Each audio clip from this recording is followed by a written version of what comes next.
Хело на всички, аз съм отново Руното. Така. Сега ще ви разкажа една моя случка, която се случи вчера.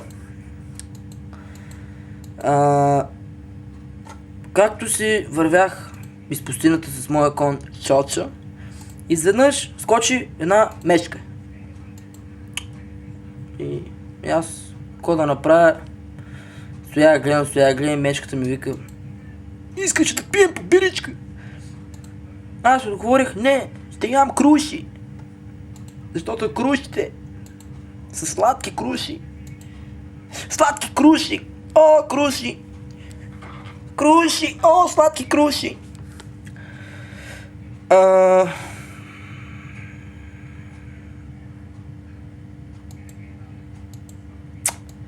В момента съм в Фейсбук.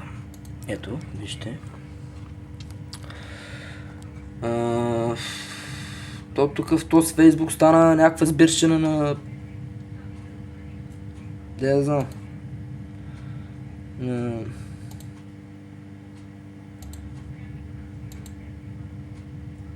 Пички, пичове. Пички. И пият биричка. И ядат круши като мен. Обичам круши. О, круши. Обичам круши.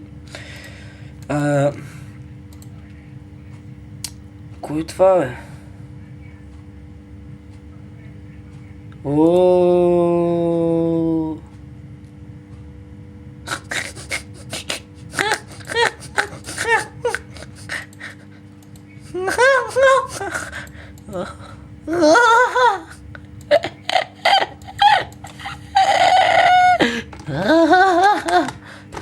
О, Боже!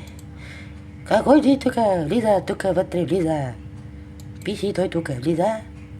Аз обичам да пия, да пуша и да ям.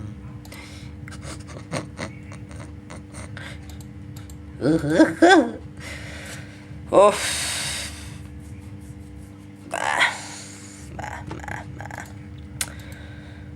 Ами... О. Друго, кой да кажа? Пичови пички, които пият биричка и ядат круши. Това за сега. Бис.